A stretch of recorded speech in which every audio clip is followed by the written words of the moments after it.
I would like to say welcome to everyone. This is the Lehman College, Cannabis Workforce and Small Business Advisory virtual panel discussion. We're very, very pleased about this series. We hope to host about 10 of these this year.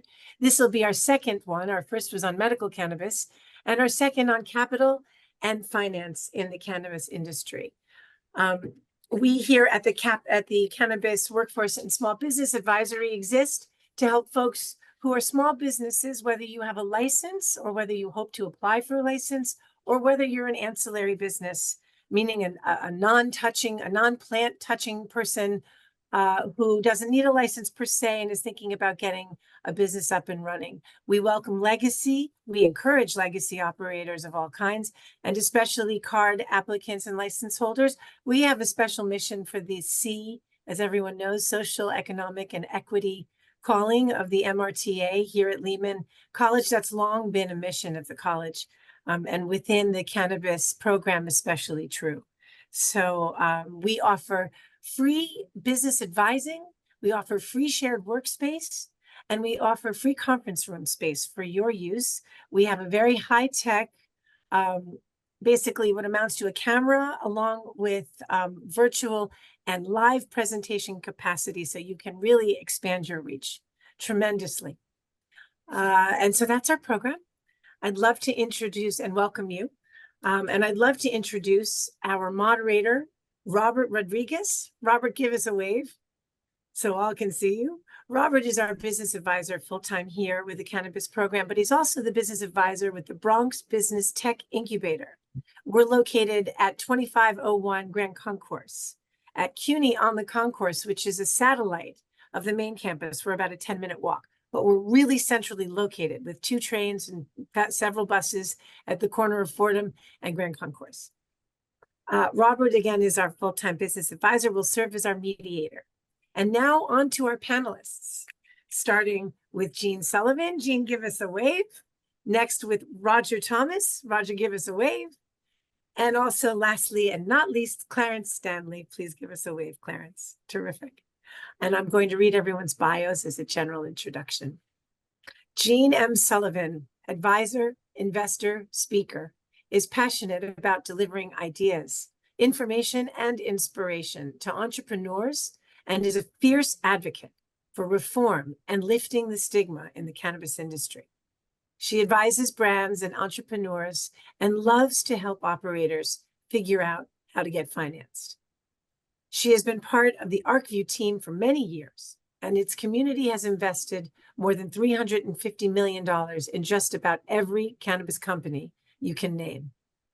Sullivan co-founded the Arcview Collective Fund and has made 22 cannabis investments there. Prior to her cannabis life of 10 years, Jeanne co-founded a New York City-based venture capital firm. Ms. Sullivan is a sought-after industry speaker on the cannabis sector, its complex and ridiculous set of regulations, and how to build and seek funding for your cannabis business. Sullivan was named by Business Insider as one of the rising stars in the cannabis investing sector. Welcome, Jeanne. Thank you, Martha. Enough of that. Go on to the next one. And might I add, humble. I've known Jeanne a long time, everyone. Thank you. Delightful and humble. Roger Thomas has turned adversity into opportunity, transitioning from a challenging past marked by cannabis conviction in his youth to becoming a respected leader in the New York's thriving cannabis industry. Despite encountering societal obstacles, he flourished as an entrepreneur, establishing successful ventures before discovering his passion for cannabis. Through tireless self-education and participation in over 100 industry events, Roger has emerged as a trailblazer, holding pivotal roles such as social equity chairperson in the New York Cannabis Retail Association and serving on the advisory board of our very own Cannabis Workforce and Business Development Program. Additionally, he co-founded and leads MelloTymes, which I'm sure all of you are aware of, a startup dispensary set to operate in the Bronx. Today, his mission is to empower others and facilitate meaningful engagement in the cannabis sector, embodying resilience and unwavering determination. Couldn't have said it better, Roger. Well done and welcome. Thank you. And finally, pulling up the rear, we have Clarence Stanley. Clarence has enjoyed a career in banking and finance and lending, first as pension trust advisor with the Bank of New York, then moving on to his role as vice president both at Merrill Lynch and Citibank, where he spent many years in the lending and banking arena. For 22 years, he was the small business advisor for Lehman College's Small Business Development Corporation, a program funded by the federal government's Small Business Administration. Clarence has developed a specialty in small business loans and financing, and is currently advising our program in seeking out loans and capitalization for startup cannabis industry in the Bronx and beyond.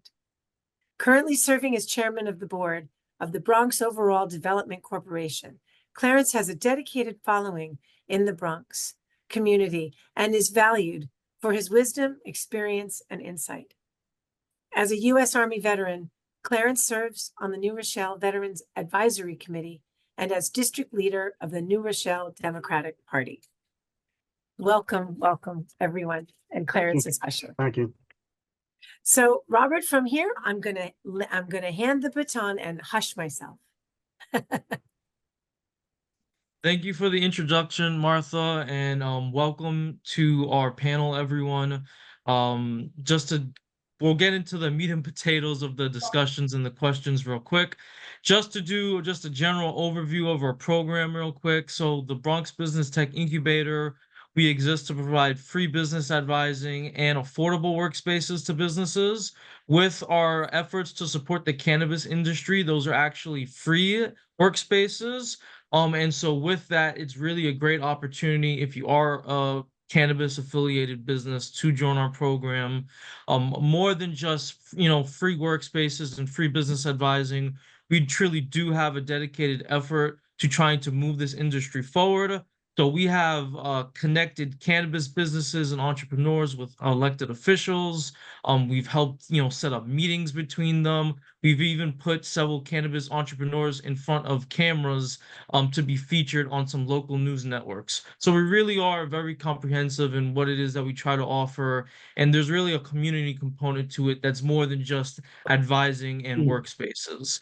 So with that being said, we wanted to make sure that the topic of this panel was something that was really useful for entrepreneurs in this field. And what more could that have been than in finances, right? It really is the end all be all for businesses. So with that being the case, we're going to transition into our first question.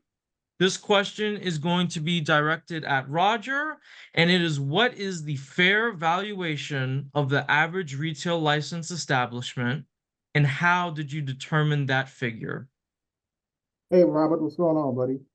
All right, so so it took me at least a year to come up with my evaluation, and it's because of trial and error and talking to people.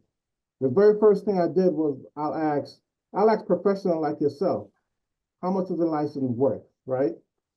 Just ask a professional, they'll give me a number. Then you have to understand like the regulations and rules in the cannabis industry. You must know that stuff, right? After that, you gotta see its demand. In New York, there is a demand for it. Where your location gonna be, there's a demand for it, right? And your location as well, where you plan to operate. Is it like a condensed area? Is it a spread out area? Right now our location that we have is a condensed area and it's easily accessed. And you do the math, right? I figure I could get about 100 people a day to buy something. So I'm putting my valuation at 6 million. That's what I'm saying, 6 million, right? Since there was lawsuits before, is there gonna be another lawsuit to risk me losing stuff? I gotta stay up to date on this. So after I evaluate my dispensary, the license as 6 million, I have 6 million in my head, right? That's what the math gives me. But that's not the evaluation, Rob. I'm learning. That's just the first part. I say 6 million. When I go talk to investors now, the investors hit me. Hey, what kind of collateral you have, right? Well, I ain't got no collateral. I ain't got much, then the valuation going down. Then they'll ask me again, how much money you putting up? I'm not putting that much up. The valuation go down again because they want a bigger cut, less money. Then they'll say stuff like, do you got retail experience? I say, yeah, I got retail experience. Then do you got managerial experience? Yeah, I got managerial experience. Have you ever managed a dispensary before? No. The valuation go down again. So I did my math, saying my company's worth $6 million. When I talk to them, when I'm expecting investors to come back at me with their talking points to get more for less, then the valuation dropped to like $2 million. So that's how that's how the stakeholders like myself is seeing their valuation worth. What they set, what they did their math to get, and then what they know the investor is going to say. That's how I determine the valuation of MelloTymes, like 2-3 million. Thank you, Roger, for that. So in following with that, I'd love to get the rest of the panelists' perspective on that valuation. So Sure. not in just what the final number is, but also how he arrived at that number and potentially what you see as the fair valuation and how you arrive at that number. So I'm going to start with Clarence, and I'd love to hear from your, knowledge and perspective. What do you feel regarding this? Sure, that's a good point. And when you take a look at the valuation, I'm going to put my banker's hat on for the time being. And you take a look at you mentioned one thing about cash flow. When I'm doing a spreadsheet on any type of financing, the first sheet that I look at is what's the cash flow for this business, and then I mentioned that the 3 H's, how much you need, how long you're gonna need it for, and how you're gonna pay us back. So you take a look at the what's that return going to be. So if you're valuing yourself, I would value based on the cash flow for the business and the projected cash flow. You take a look at the cash flow and say, okay, based on the cash flow, we can generally finance or put 1.5 times that. Now, that's on the loan side. Now, we know we don't want to use when I mentioned the word bank, that's a bad word in this discussion. But the bank is looking at the cash flow, and you mentioned the collateral. In this particular business, when I was doing loans, the only lenders that we looked at, and I talked to my lenders just now, they were all looking to see what's your cash flow, but what's your collateral? And the only collateral they look at is real estate. So when you're going to value the real estate and you're going to value the cash flow, and you kind of weigh on it. Now, when I look at it as so the bankers they say, okay, can you afford to pay back a loan? Now, if you give a valuation, so how much money do you want for your business?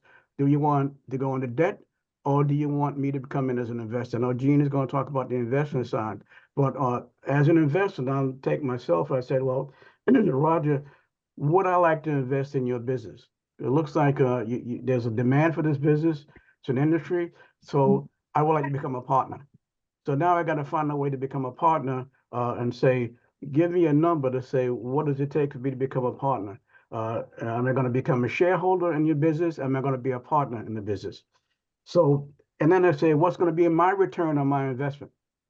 So you got two things. You got the bank looking for make sure they're covered, then the bank's not lending, so they're out of the picture.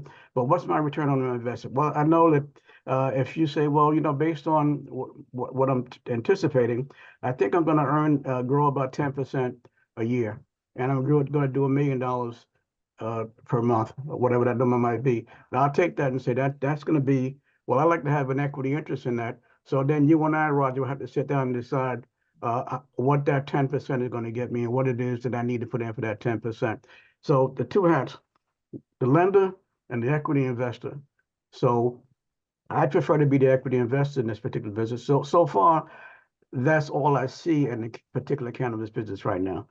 Unless you become established, and then I can take some cash flows and say, based on your cash flow, guess what? You've done this for a year, 2 years, you're generating $5 million a year.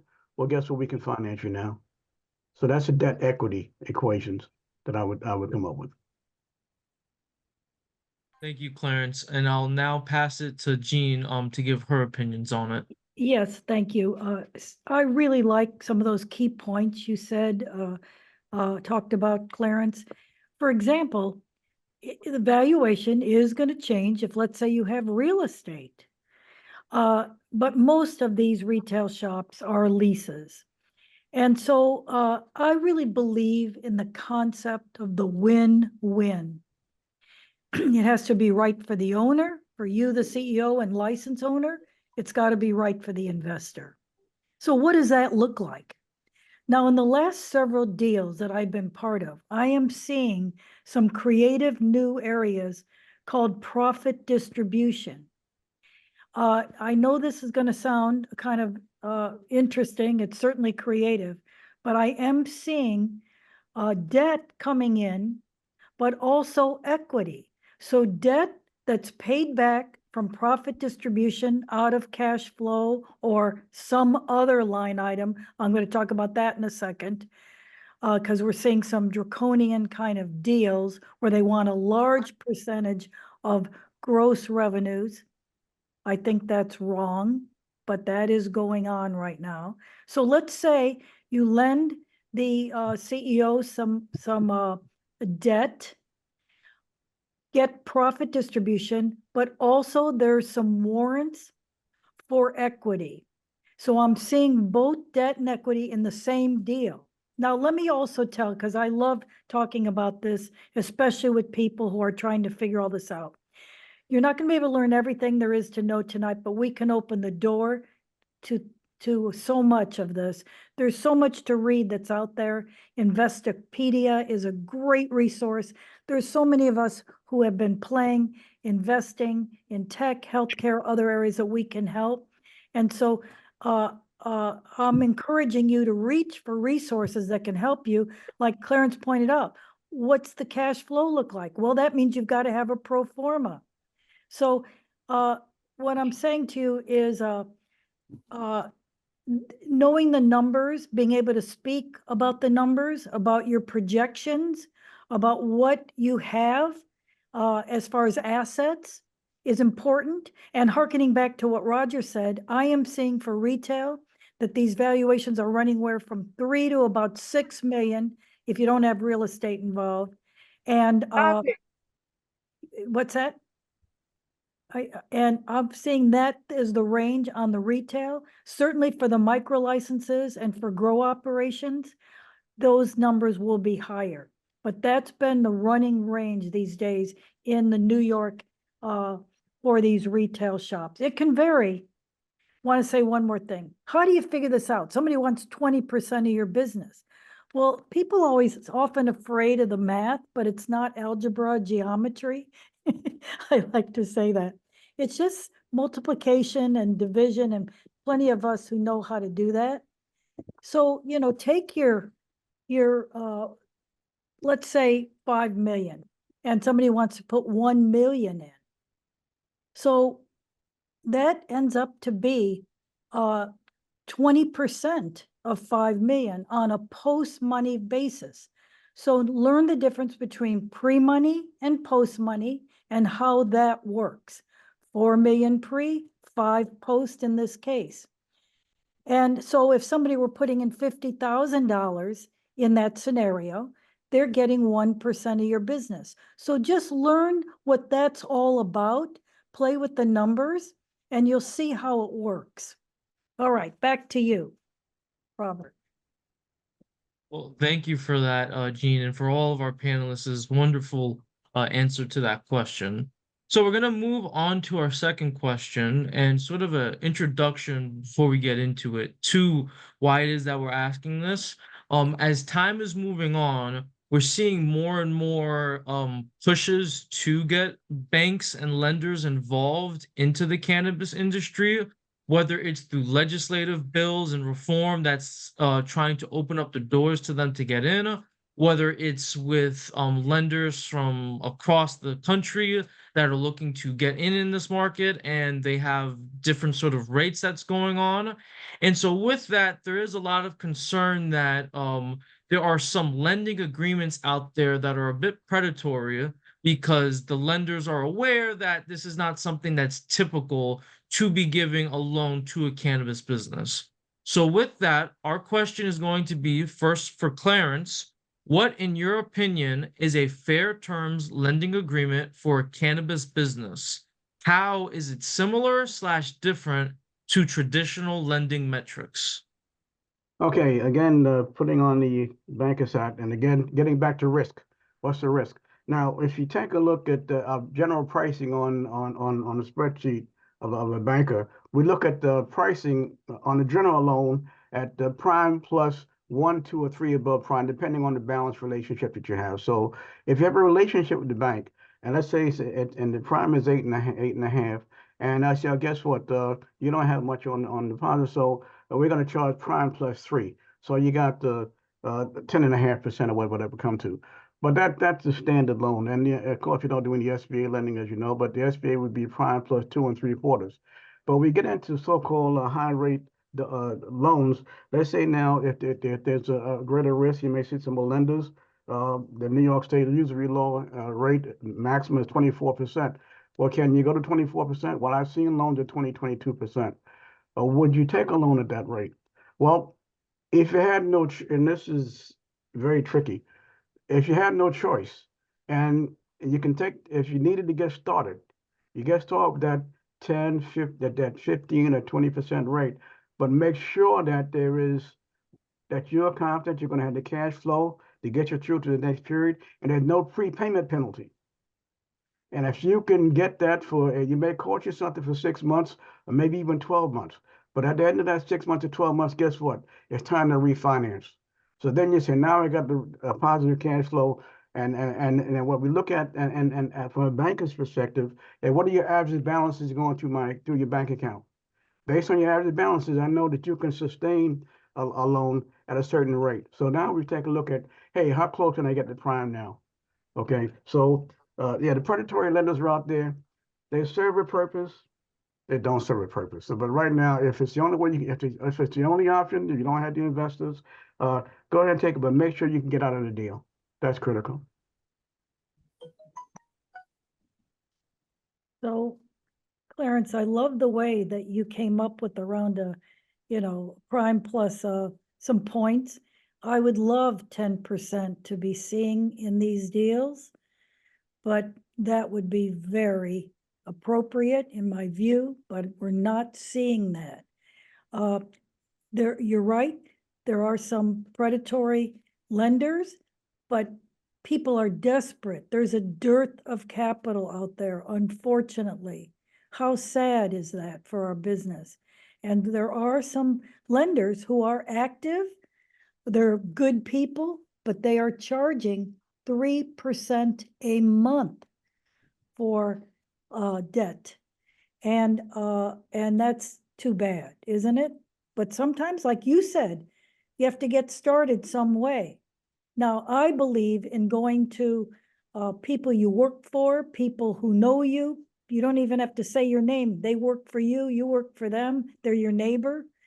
I always say I don't believe in going to family, because guess what? You got to look at them at Thanksgiving and then and deal with that. But I do believe in looking at your network and going to everybody you know to try to put together either debt, maybe it's convertible debt, maybe it's just a straight loan.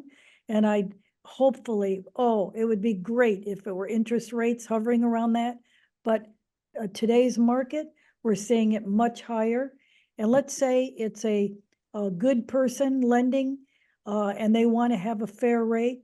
I'm seeing those rates coming in around 12, 13% these days.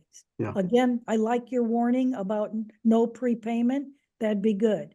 As shared earlier, I am seeing both debt and equity, and I'm seeing these profit distributions so that when you get some kind of free cash flow, if that's possible, you can start paying down that debt, and a percentage goes to the investor and to the team. So wouldn't that be great? But certain rules of the road have to be around that, or it could be very harsh on the operator. Very harsh. I'm seeing that too. Okay, back to you, Roger.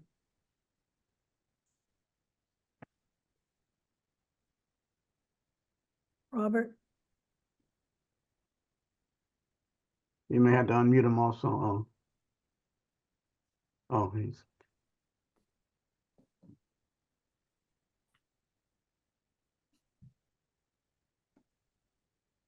Go ahead, Roger, if you want to speak up, I think you're good now, Robert.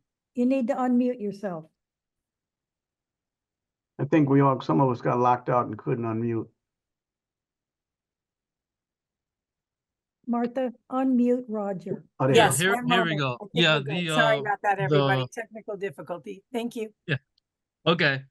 So thank you for that perspective. We want to get Roger's opinion on this. So as a cannabis entrepreneur, and as a cannabis business owner, I'd love to hear your perspective on what you would consider as a fair lending agreement and what you wouldn't be willing to get into. All right, so I love what Jeanne and Clarence was saying, but unfortunately, I don't think it's like that for us out there. And I'm talking from experience and from what I've heard others. Okay, so something fair would be where both the lender and the owners share the same risk, but it's not like that at all. It's like the risk is just so lopsided. The cannabis, because there's so much uncertainty in the cannabis, the rules are always changing. The lenders is not willing to lose anything. They want to come in. It's not even an investment. They want to put their money up to make money, right? They put their money up. If we go under, well, they take the license and they win. If we make money, they still win. So when the investors come in, for them it's a win-win situation, regardless of what happened. So unfortunately, I wish there was a fair loan, something fair for us, but it's not like that. It's like, you know, the investor is going to win regardless of what happened. It's unfortunate. And that's just what I've been seeing and hearing. I've yet to see like something fair or even a little bit unfair, a little bit, you know, where the investors get maybe 60% chance of winning. No, it's fair. It's not fair at all. Thank you for your perspective on that, Roger. So I really, it's my opinion that when it comes to, the cannabis industry, at this point, right, it really is going to be through equity, right, that businesses are going to have access to some capital. So with that, we do typically know what it is that the business owners are looking for when they're trying to get those equity agreements. But sometimes it's not that clear for business owners on what it is that the equity investors are actually looking to do and what their sort of preferential qualifications are to invest in your business. So with that, the question for Jeanne is, getting this here. What are your top 3 concerns or priorities when considering whether a startup cannabis business is worth the investment? This is one of my favorite things I love to share, and it's because I've been hanging around the investing hoops for a long time. I'm a long-time tech investor and now 10 years in our very crazy cannabis world.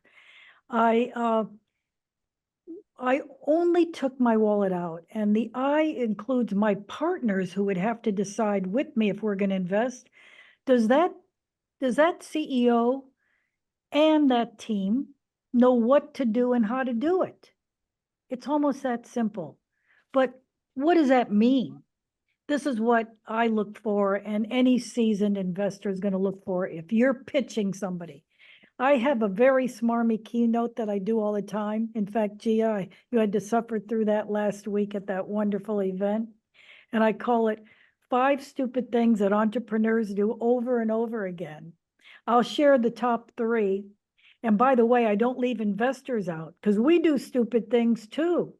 We do all kinds of stupid things like draconian terms that we've been talking about today. And, invest in things we know nothing about. Try telling the CEO what to do. So there's all kinds of bad things that investors do too, but here's the number 3 things that are so critical if you're going to get our wallet out. First thing, you better understand the numbers. It is critical for you to understand and be able to articulate what CapEx is and what OpEx is over time. You cannot be vague about these things. You have to show a real pro forma. No investor will believe your numbers, but it's a start that you know what you're doing, and then possibly they'll discount from there. But these are important terms for you to understand. And I already mentioned Investopedia, which is a great resource. There's so much online. One of the smartest VCs right here in our town is Fred Wilson. He's written for years. His MBA Mondays are all blogs that you can find in his archive. And so it's so important to understand this. And also not be afraid of dilution. I deal with so many teams that are so worried, oh, I can't sell 20%. Well, what do you mean? Isn't having financing runway more important than giving up equity? So see, you got to learn what is really critical. And especially since there's such a lack of capital, it's really important to try to figure out and look good and sound good on the numbers. Okay, number 2, can you speak to and define your vision? It's important to be able to be clear what you're building and why. Do you understand your target market? Do you have an unfair critical advantage? Like Roger mentioned earlier, your location. He's got an incredible location. That's to his advantage. And will people come to your retail shop and buy from you if you're a micro license or a cultivator or a retailer? And why? Do you know why? It's not if we build it, they will come. So able to really zero in on what you have, that's your unique unfair advantage.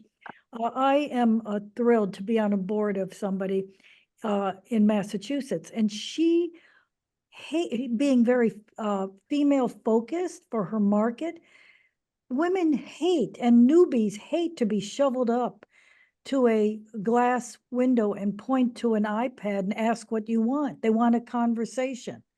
So she has a conversation, and I think shops that do that kind of, discussion with the person about what are they seeking, what's their issue. I think that's critical if that's your vibe you want to give out, but describe that vibe, whatever it is. Thirdly, do you know how to build a dynamic team around you? Now, in the early days, you can't put 5 or 6 people's names down that are going to fulfill various functions, but you sure can put down the functional roles and say, I've got my binoculars on for this person or that person. She was doing this at an MSO, and I've been able to bring her in. So to be able to speak to who you're going to hire functionally, and then speak to, how you're going to acquire that person once funded, that makes a big difference to investors. That's what investors want to hear. Maybe you're going to hire, you're going to need somebody to fulfill your inventory. Does that person know what they are doing? Do they understand, if it's in New York, the New York brands that are desired? So being able to speak to that is really important too. That gets somebody reaching for their wallet. So those 3 things, understanding the numbers, speaking and defining the vision, and showing how you're going to build a dynamic team that knows what to do and how to do it. Wow, you got a great start at getting an investor to get very interested. Back to you, Robert. Thank you, Jeanne. That was a wonderful answer. And now I'm going to take the mic over and pass it to Clarence. And I'd love to hear your feedback on that answer. Well, I like what the performer. I like to look at that the debt to equity convertible part that we talked. You mentioned that earlier. Now I'm going to again become the investor. I got $100,000 I want to put into your business. Okay, and what we had done with the group that I worked with before is that we were charging the clients at that time 13% and we were paying the group 10%. And so the broker got the 3%. So you got a broker in the middle in there. So that's just an aside. But as far as the top three the lenders' feedback is kind of everything that Jeanne just said. You know, I look for the cash flow. I look for how I'm going to get paid back.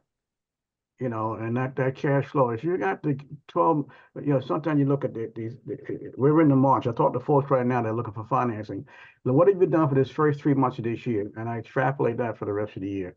Now, if you say now, and I see you're growing at 10% a month, then I can go to 2025 and 2026 and say, oh, guess what? I think the cash flow is there. You got the market. I know, Roger, you mentioned before that I forgot the number. I think you got a great location, and you're seeing X number of clients a day. I can extrapolate that and say, guess what? There's not a lot of risk. Now, what I would like to do, though, I'd like to lend you the money and have you pay me 13%, as opposed to becoming an equity investor. Or the ideal situation is become and lend you the money, and at the end of 1 year, we're going to decide whether or not we want to become a partner. Okay, but from a lender's perspective, the banks are so conservative until you've got to have the cash flow and once the cash flow, there's a whole different discussion. Can I see your balances? I look at the client's balances. I know if you're putting $10,000 a day into your account, I know the cash flows and I know how much is going out. So a lender has an inside track. An investor, I'm looking at your financials. And it's a numbers game. I know when I used to get business plans, I never look at the business plans, I look at the financials. Can you support the loan? Can you support, and do I want to invest? 13% not a lot right now, by the way. It used to be a lot, but you know, I guess it's still a lot. But right now the market's you get 9.5%. Everyone going into doing different artificial intelligence and putting things in. Things don't get their crazy return. But the cannabis business, I think, has a great outlook. And would I put money in there? Yes, I would. So then the question is, from a lender's perspective, different discussion. But I'm going to be the lender on a personal side versus a banking side. Thank you for that feedback, Clarence.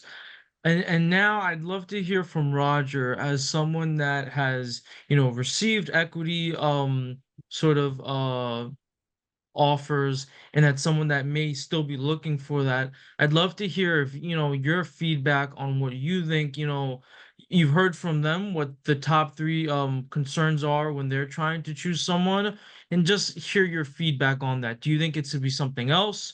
Is it is that enlightening to you? Is that sort of a different perspective than what you've had on it? So basically, the good discussion, the productive discussion we have had with investors, basically is when we show them that my team is knowledgeable in the cannabis industry, right? So we have one person on our team we call a compliance officer. His main job is to know all the regulations, know the rules. We must know all the rules going on in the cannabis state.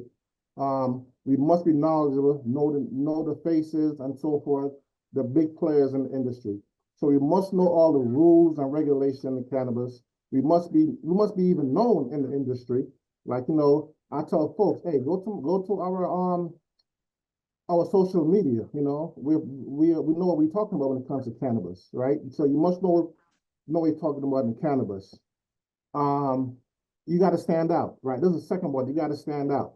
So we built a pitch deck for our location because we think our location stand out. There must be something that you have that nobody else have. You got to be above the rest. You must find a way, come up with something that make you stand out from anybody else, and just sell that, right? You must stand out. And the second part is the money, right? How you plan to make money? What's your business model? You could say that, well, we're going to make money by retail. We're going to make money by delivering. We're going to make money by drive-through. We're going to make money by curbside pickup. We're going to make money with merch. So they want to see these different ways you're going to make money. If you're actually an investor for $1 million, try your best to see This still part of the money. Try your best to detail how you're going to spend that $1 million, right? So like Clarence and Jeanne said, your pro forma must be right, and you must be able to read it. We have folks help us with our pro forma, and then when we look at it, we can't even read it. You know, so you gotta be able to read it and just spit it out. So your pro forma must have how you plan to make money and how you plan to spend the investor's money. So the three things: know the industry, know the rules, find a way to stand out above the rest, and the money, how you plan to spend the investor's money and how you plan to make money. And just zone in those three things, and you'll have a productive discussion. You won't guarantee it, but you won't guarantee you getting the investment, but your discussion will be good and fun, and you'll learn from there. So that's my three. Thank you, Roger. So with that, that actually concludes the questions that we had for the panel. I'll hand the mic back over to Martha right now, who will give a little bit of a discussion and instruction for how our Q&A session is going to work. Hello again, everybody. Quick aside, Jillian is one of our members and she has to hop to be at another meeting at 7 p.m. sharp. So I just want to say that unfortunately, we will definitely be able to get out the recording from this meeting. It won't be able to be tomorrow, I don't think, because Zoom has their processes and then they get it to you a few days later. But I'm going to do my best, Jillian. So if I can get it to you, I will. Okay, great. And on an aside, thank you to everybody. I forgot to mention in the beginning of the meeting that we would manage a Q&A, so my apologies. You notice, though, I did send a message in the chat, and I do appreciate so many of you have responded there.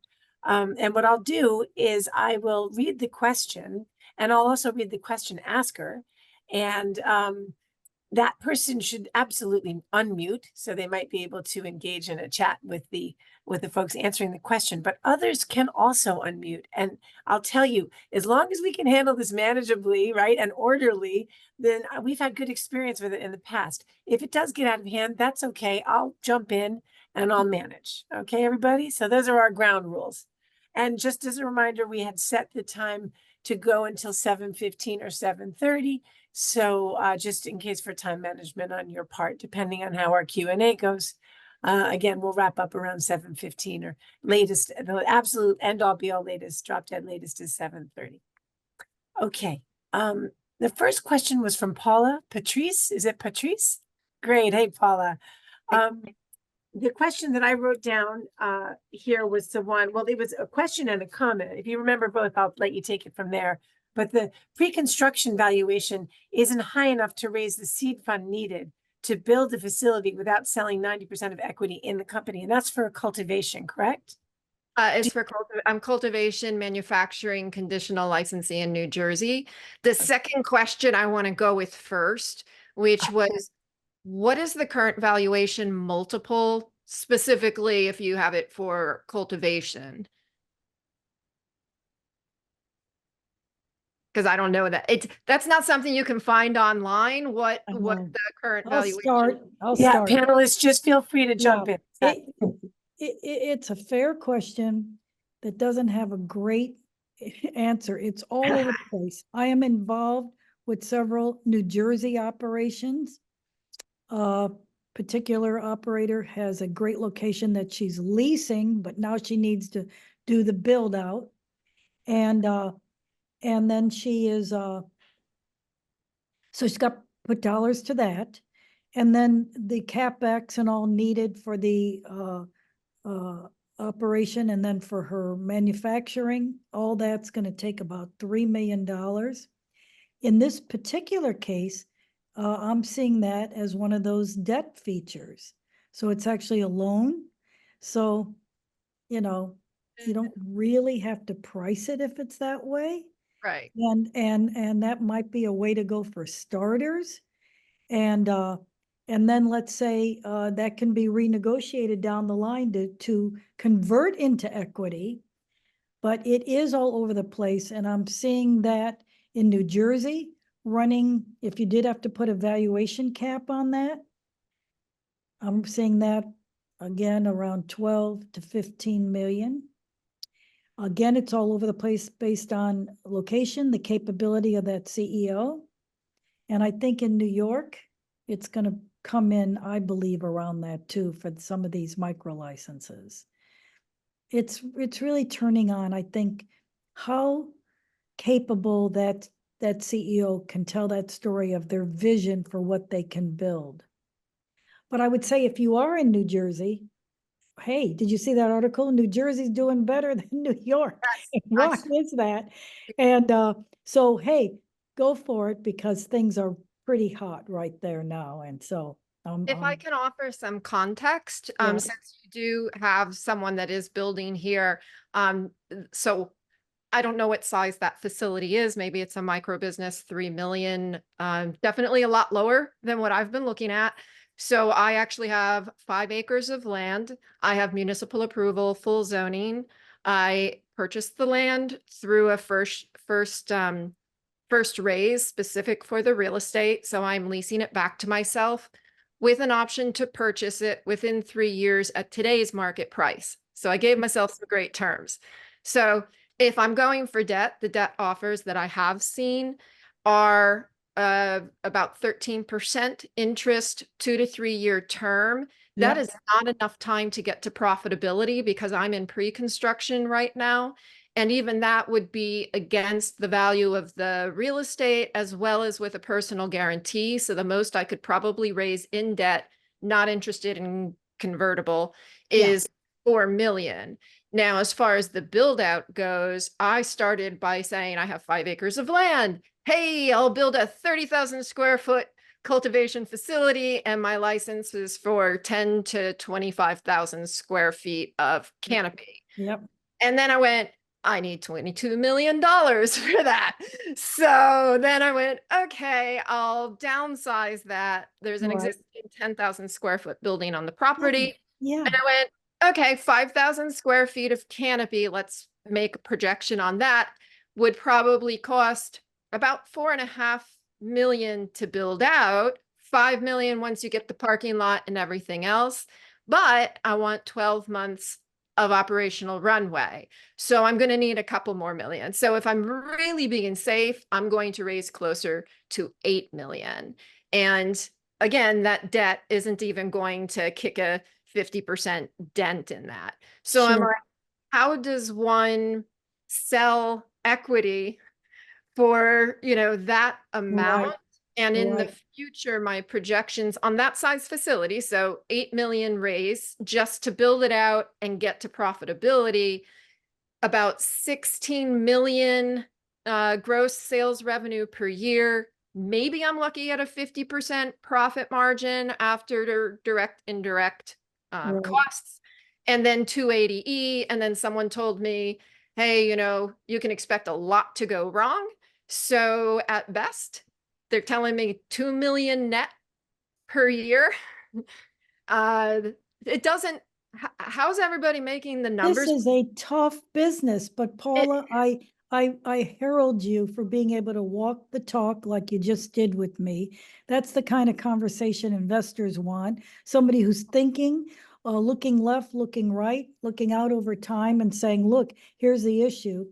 Notice one of the little nuances is that payback doesn't necessarily have to be out of net income. It could be out of free cash flow or maybe some kind of margin. I, as you heard me say earlier, am against gross revenue numbers because that just has you chasing your tail. But I like the way you're looking at everything. And are you talking to investors now and are you getting somewhere? Nope. I have no idea where to reach them. I went to NECAN, tried to find some people. Yeah. I'm very, so unless you're already in the cannabis world, which I was not, Right.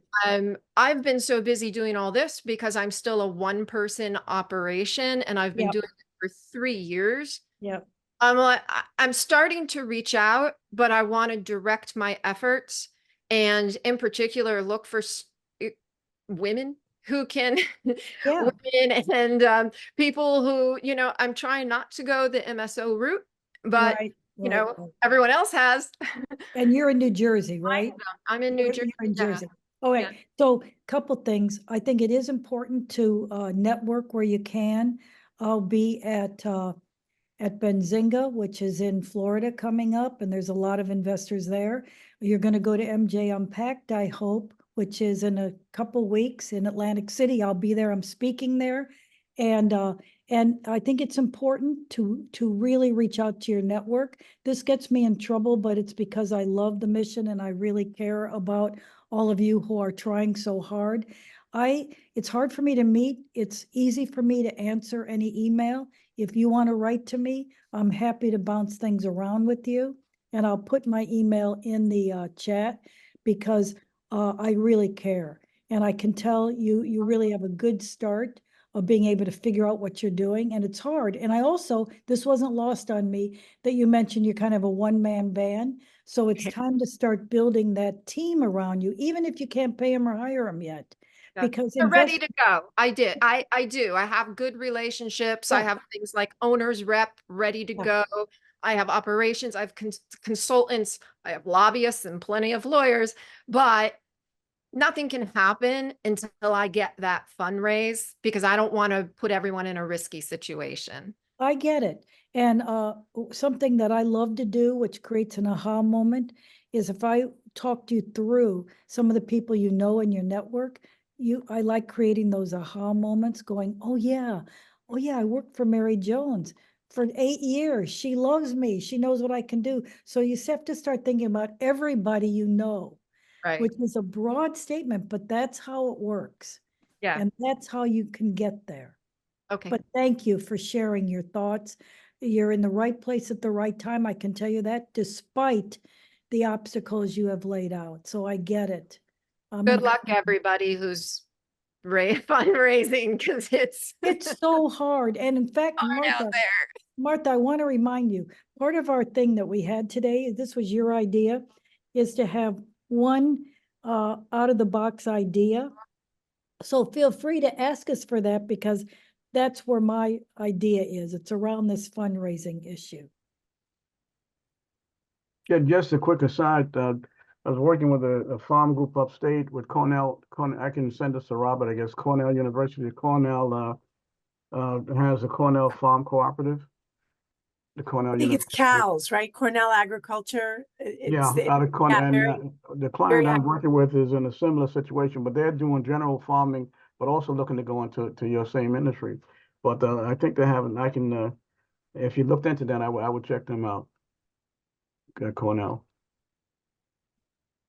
And then we have this the Upstate SBDC network deals with a lot of agriculture, and we have an agriculture network, so I can share that with Robert and get that information over to you. And we can send it out to the network. Okay, that's great. Jeanne, I'm with you. I'm so excited about the out of the box idea, but I do want to make sure to get to 2 questions that I see here, and then we're going to get to that. And listeners, what I've done with our panelists is I've asked them to come to the table with an out of the box idea. It doesn't have to be viable, but something creative that, you know, it sparks creativity and thought. And then we can talk about it as a group in terms of funding ideas, different places to go for money. I've even got one myself. So we're going to get to that in a minute. The second set of questions are from Gregory Pereira, who's a member of our team here. He's a client at our incubator.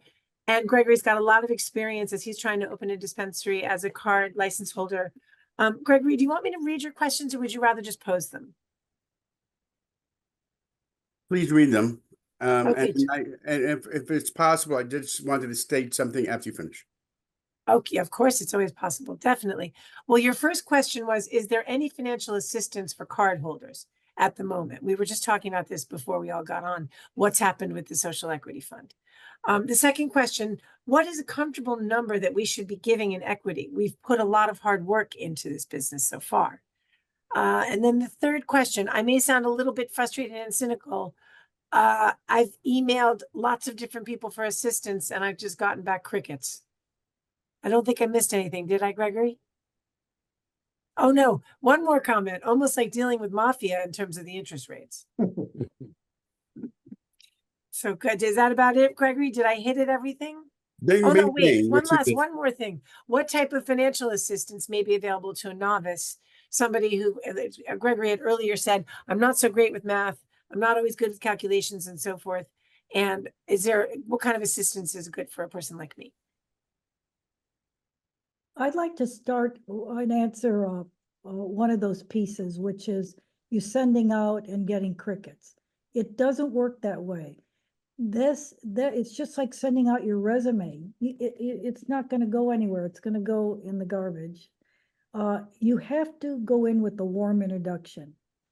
You have to know somebody, or a friend has to introduce you to get anywhere. And so that's how you do it. You network, you find somebody that can introduce you to somebody that might be interested in what you have, and you say to them, would you be willing to introduce me? And that's how it works. And you got to kiss a lot of frogs along the way. And the other thing that's so disappointing to tell you, there's a lot of shysters out there. And there's a lot of people who don't even realize they're shysters, but they're bad. I was going to say dudes. There's some women too, but I'm dealing with a couple of men right now that are just take the cake. Just a lot of talk, no action, big hat, no cattle, as they say, and very frustrating. So, and then they ask for these bad terms that you have to live with.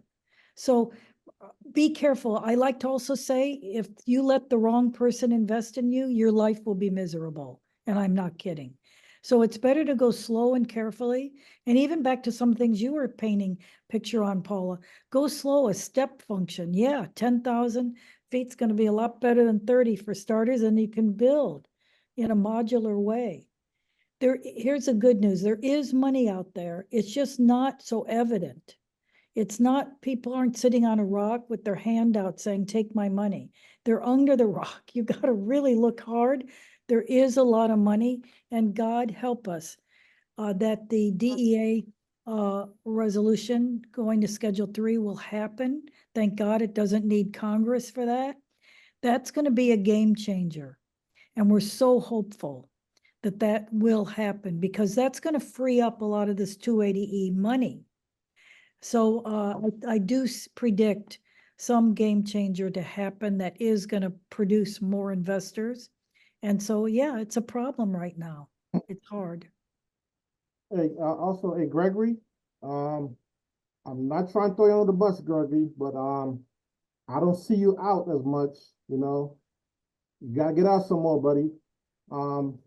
Just like what Jeanne was saying, you gotta know somebody, right, Gregory? If you go to a cannabis opening, there might be other cannabis dispensary owners there. You could ask them, hey, could you put me on to your investor? People we know, like if you know any lawyers, you could ask a lawyer, hey, do you know any investors you can introduce me to? It starts with somebody that lead to the investors. And the more conversation we have, the better and better we get, right? So my advice to you, Gregory, is that you got to get out more, buddy. I mean, I know we know each other, but I don't see you out at all, buddy. I don't see you nowhere except for Lehman College and, the Cannabis Hub. But I think you should get out more personally and talk to anybody you know. Like if you would ask me, I'd probably give you Jeanne's information. I don't know. So it starts with somebody, like Jeanne said, it starts with somebody make an introduction, where it's either by they give you a phone number or email address, and it start from there. It's like going to job interviews, man. You and I been in a ton of job interviews and get turned down, right? And then we finally get that one interview that we perform really well and we get a job. So I'm still interviewing, by the way, but my interviews have been very, very good so far. It's looking promising. So I suggest you get out more and talk to people. Well, thank you, Roger. Listen, first of all, I want to thank the panel because there's some wonderful information here. And Martha, again, as always, thank you. And Roger, I'll take that and take that information and entrust it into my heart, right? I'm pretty good at networking. I'm going to MJ Unpack. They have the investor, I guess maybe I'll see Jeanne there. I am. The investor breakfast. Clarence, I'd like to thank you. Years ago, you got me $50,000 for my primary business. Look at And that. we paid that back right quick. That was easy money for us, and we paid it back, and we did well on our first business. My frustration just lies is because I'm on the other side of the Tappan Zee, the Mario Cuomo Bridge. And you just made a statement about if there's any New York City SBS money, I think it was. I'm not eligible for any of that because I'm on the other side of the bridge. I've looked at locations, and we got caught in those 2 injunctions. So that put the brakes. They made us reapply, and then they said you can have your provisional license again. So that, led to a little bit of mental fatigue. Of course, I'm running my other business. But now we're getting approached by different investors now. And people are talking about equity right now. People are talking about maybe loans. Loans are a little harder to come by. Everybody really wants the equity side of it. So, I just want to make some right choices. So when I did ask for assistance, and Robert helped me, again, he took a look at my pro forma, and he was showing us where things needed to be adjusted. And Robert, I had that done. Based on your suggestions, I had that done. So I want to be always proactive, not reactive. My vision is clear. My leadership and management style, it's been successful thus far. Knowing my numbers, I got to get a lot more detailed and better because everybody, an investor, anybody wants to know what's their return on their investment. Mhm. And so I did it in the past and I'm working on it now. We've had our conditional license since April. I want to hit the ground running. And maybe I need to slow my horses down. I take forums, I take trainings. My wife and I have so many trainings under our belt now. Any training Martha recommends, we take. Anything that Lehman College offers, we take. But Roger's right. I need to, I'm going to other events, right? Maybe I'll see you at some of those other events, but maybe I need to do more. Again, I want to have that generational legacy for my family also. That's part of my vision, right? And that customer experience you guys were talking about, that sells. It's not just showing somebody something and say, yeah, you can get this and you can get high. No, I want the experience. And I have a target market, target population. And again, I've learned a lot from many people like yourselves. And I'm just excited to get started. But man, it's been a slow process. It's Again. hard. It's very hard and disappointing. Greg, does Empire State have anything similar to New York? I contact them too, right? I took your suggestion. I contacted them too. And they, no, they don't. Clarence, I did email you a couple of times. I know you're a very extremely busy man. But if we can connect once again, that'd be great. Sounds good. Got you. All right. Thank you, Gregory. Thank you so much. You have so much to say and so much experience. And first in your first business, and now, with your second business in cannabis, it's really interesting to sit and listen to you and talk about, the different angles that you've taken over the course of time, and that's really important for people to hear. So thank you. Thank you for that. We did the next question which actually Gregory touched on was the SBS money. I don't know who on the panel wants to take this, maybe describe what we're talking about, NYC Cannabis. Robert, would that be you? Yeah, I could talk a little bit about that just from I had a lot of conversations with SBS in regards to what that's looking like.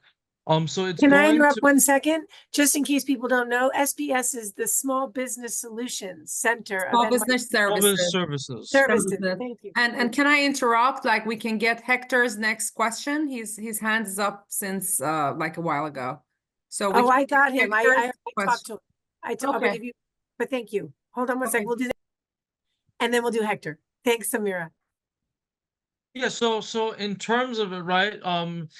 If you're familiar with typically how a lot of these loan programs work with New York City, they get sort of this lump sum. It's then given to other lenders who they discuss the qualifications. So say, all right, we're going to give you X amount from this. We're hoping that you put up some additional funds on your end.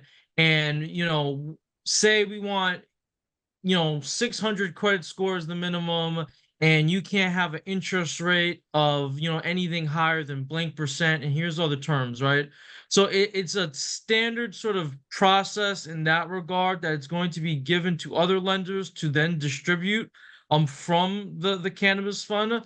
Now, I say that it's probably in its current stage, it's not something that I would hold out too much hope for. The number I'm hearing quoted is $8 million. If we just look at, you know, how many, and it's going to be available, I believe, sometime in the end of this year, if not early next year.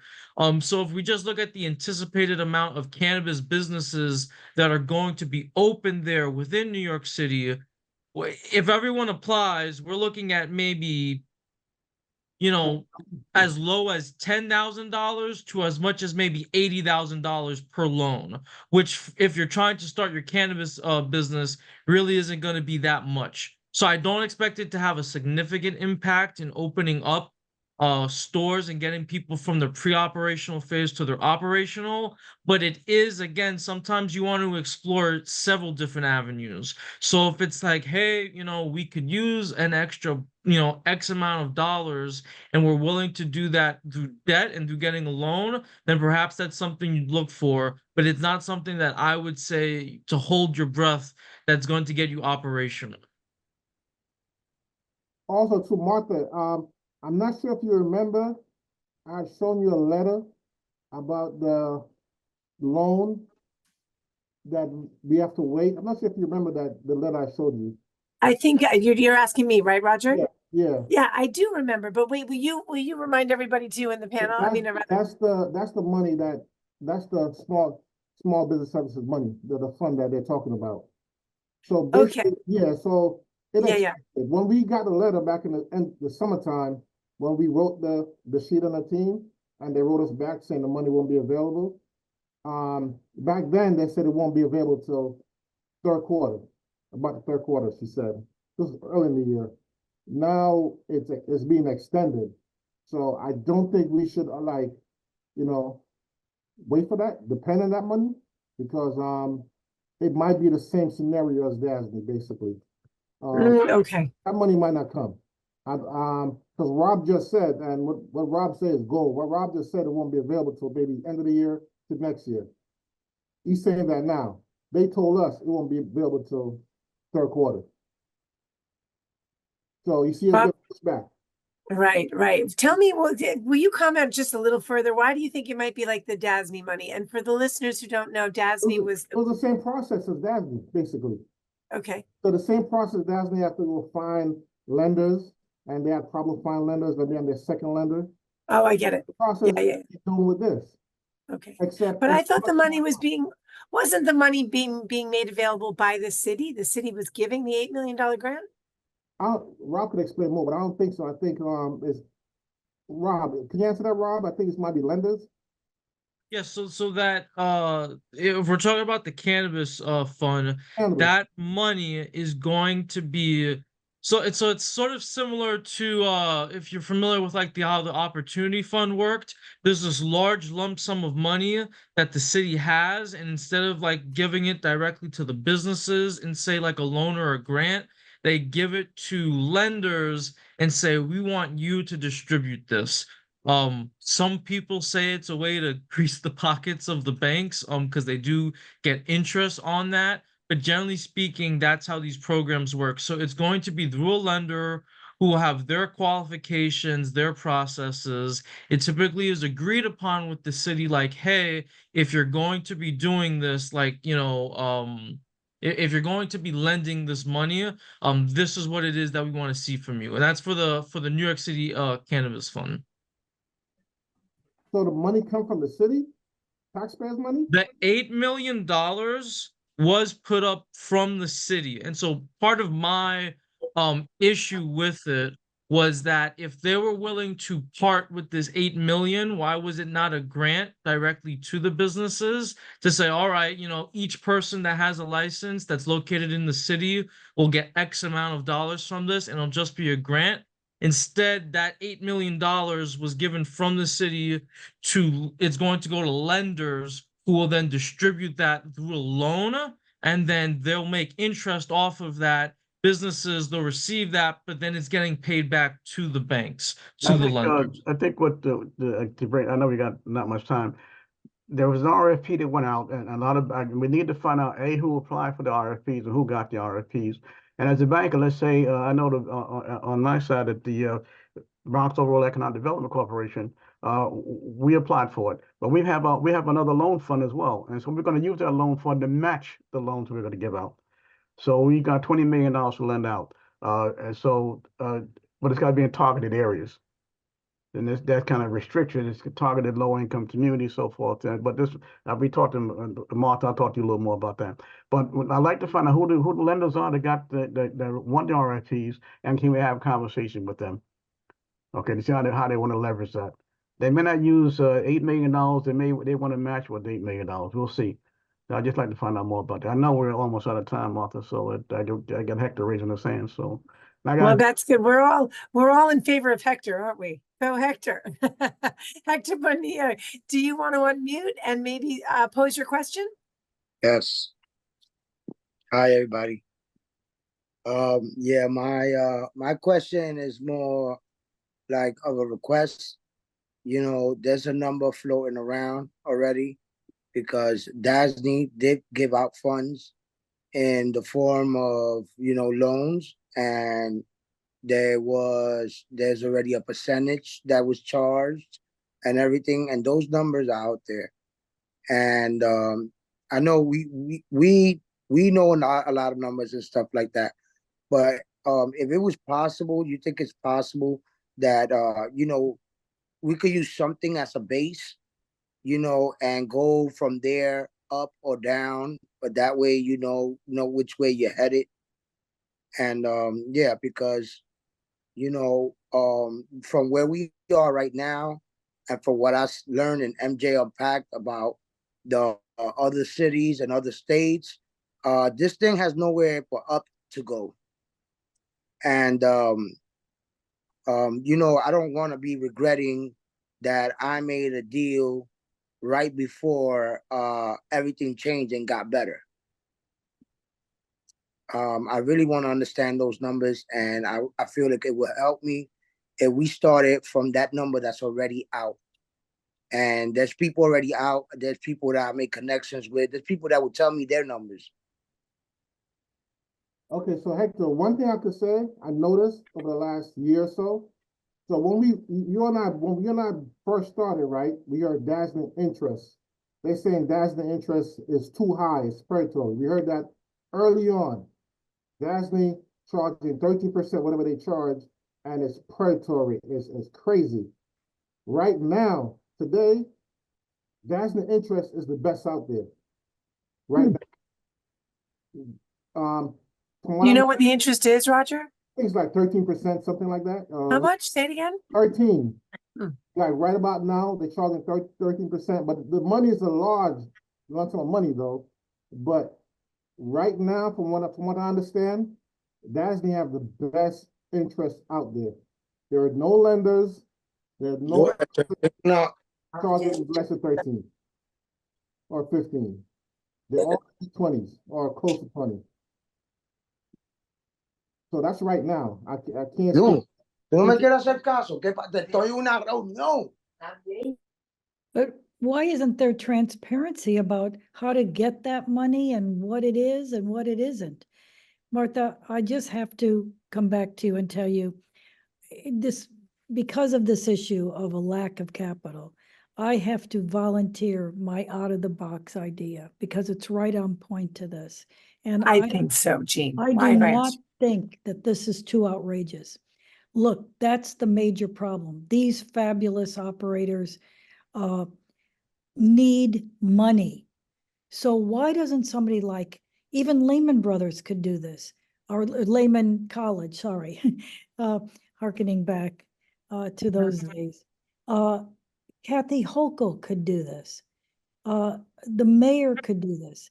Have a where's the money party and say, we want investors to show up. Let's have a cocktail party and have the investors who want to build New York or New Jersey come to this and meet our fabulous operators who are in search of the money. There's some great opportunities for you. Let's create some win-win. If those kinds of gatherings were put together, that's what built Arcview. Steve D'Angelo and Troy Dayton had no idea about all this, but it became a natural meeting place where over $350 million was invested in all these companies just by a community, pulling the people together. So let's try and clone that idea of creating some great gathering places for investors with these operators, of which many I'm meeting right now. I'm hearing. Piggyback on that, I got to get off in a second. I got a Democratic Party meeting in a second. But you know, the bank, we did this several years ago. The Bank of America, we did same thing around an event. We did at Rockefeller Center, and what we did was we had presenters come in and present their proposals to investors. So maybe say Goldman Sachs, maybe Goldman Sachs, someone like that. But a follow up for Jeanne, maybe do it at a particular location. Maybe get a lender, a bank, or someone to put together a group of investors, and we come in and we make our pitches to them. I'd love to see that. That'd be exciting. And some of these banks, I'm like gonna give Rob some more work to do. So yeah, Me too, me too. it's not going to be a big. I've got to get off, Martha. Okay, thank you, everybody. Clarence. This is a pleasure. Okay, thank you. Clarence, you were great, and we Great. really appreciate you. Samara, Thank you great to so see you. much. Hope to see you again, Samara, soon. Thank you, Clarence. Thank you, Clarence. Bye-bye. Take care. You know, to Clarence's point, it's not going to be a B of A or a Chase or a Citibank that's going to do this because they've got the stigma. But Mhm. Valley Bank wants to play. First Citizens Bank, I've got them on stage at Benzinga. There are banks that care about cannabis and the community, taking deposits and supporting entrepreneurs. So it would be great to get them to do this kind of hosting. I appreciate that idea so much, Jeanne, because I know, for example, when we look at Ponce Bank, there was early about a year ago, they were doing, I think, and Roger, you might be able to speak to this, the Card Coalition had a handshake deal with Ponce, I thought. Or perhaps it was Credit One, actually. Now I'm confusing it. Credit One. Credit One. And there was supposed to be lending and banking, and both fell apart. And it was because apparently Credit One reported, oh, well, we did some investing in banking lending and banking rather out in Nevada, and everybody went bottom up. And so we're out. We're not doing this anymore. I don't know that there's truth to that, because they knew going in that risk is everywhere. It's going to be with cannabis too. But am I right on that? Is that about accurate? Yes, that is right. So that might be a starting place. Something I didn't mention also, there are more and more platforms that are actually funding and financing your CapEx. So you don't have to get an investment for the whole piece, including all your equipment. So there's some of those companies around that are open to that and doing business that way. So they're buying, helping you finance that equipment. Obviously, that's more tuned in for cultivation and processing operations than retail. But, that's going on. Mm-hmm. Thank you. Thank you, Jeanne, for that fantastic out of the box idea. That is fantastic. I mean, right away, I was thinking to myself, Samira and Jane, we're going to have a meeting with Robert on Monday morning. Yeah, So why? we can bring this. Kathy Hochul and the mayor should be doing this. Tashita might be, she's so creative. Maybe she would take this under advisement and make it happen. My first thought was I would love to see this come from OCM or Dashita or Kathy Hochul, because the people look at Lehman, sometimes they love us, but we don't always carry the same heft. We're seen as educators, and we are. But when OCM speaks, everybody seems to tune in, This could really redeem them too, if they could really make the funding happen. Well, that's it. And I think the funding, we all probably agree, the funding is the big pink elephant in the room. Nobody's talking about it, but it's very much present and very much an issue. We did not miss any of our questions, I don't believe. You got it. But Jillian did make a comment I want to share. The main problem with DASNY, in my opinion, wasn't the interest. but the excessive build out costs that Yeah. were non-negotiable and no prepayment. Don't know if folks have a thought about that, but yes, Gregory. Jasny did present us with a location in Plattskill. And just quickly, the Reader's Digest version, their payback to them to that note was $20,000 monthly and $10,000 for rent and plus incidentals. That was way too high. The build out cost was about triple the amount of somebody local. They use out of state contractors. You have to use their contractors, which is out of state, instead of going to somebody local. So we had to pass on that. I mean, Roger's right. The interest rate, it was great, but everything else built into that payback cost was just beyond our means. Right, right. We have like 3 more minutes. Does somebody want to, on the panel, want to throw out their out of the box idea? Well, I'm the only person left. So my out of the box idea. So I worked in online advertising for a while, right? And in online advertising, we created a company called Interactive Advertising Bureau, where we police all advertising to keep the government from regulating, right? Instead of having government come take over and regulate the advertising, this company was created, and everybody must follow these rules. I would like to see something. I know it's not going to happen, but maybe something similar where stakeholders must take money from certain types of investors, lenders that follow a strict rule that's not predatory. If you don't take money from one of these lenders, then we find some way to penalize the stakeholders. You know, like let's say we have we create this company, this rules and regulation. Anybody wants to be part of, any investors want to lend money must be part of this company. Stakeholders must borrow money from these guys.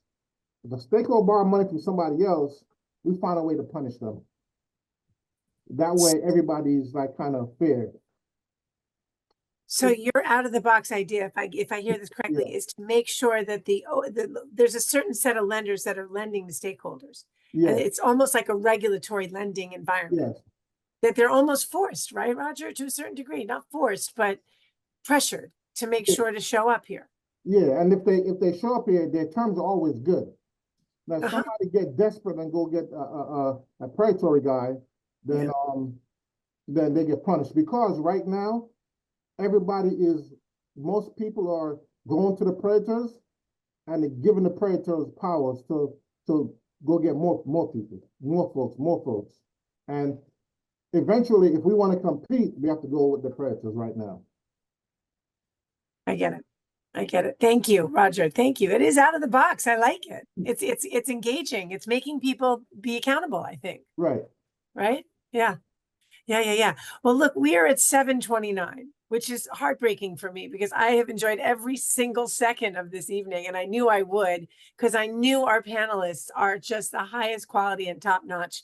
So much experience, so much insight and wisdom. I want to thank you, Jeanne. I want to thank you, Roger. And I really want to thank Clarence too, in absentia. And Robert, to you for fantastic moderating. Thank you so much for keeping things smooth and easy. I want to thank everyone for their incredibly informed, well-informed questions. And also thanks to Hector for being so patient. And in general, I want to say that this is just the beginning of the conversation. If our panelists will consider it, I'm going to put you on the spot and say, I might like to do a round 2. I've got a whole bunch of ideas that were generated from this evening's conversation. So we might like to see another round 2 of this. But for our viewers, don't forget, we've got 10 coming at you this year. Only 2 have been done. So that's 8 more that we'll have at one point or another. Topics ranging from regulatory and compliance to community outreach and education to the importance of customer engagement. Jeanne, I loved your point about talking to clients, talking rather to customers. I saw that in the medical industry. It was critical that people have conversations with well-informed staffers and employees. So I want to again thank everyone for your time and energy tonight, starting with the panelists, but of course, including all of you attendees for your thoughts and your time and for joining us. And we'll all be seeing you again. Look for my further communications on Constant Contact, and I will forward this recorded video presentation as soon as we get it. Thank you, Martha, for putting this together. Thank you. My pleasure. Thank you, My Martha. pleasure. Great. All right, great, Roger. All right, everybody. Have a wonderful evening.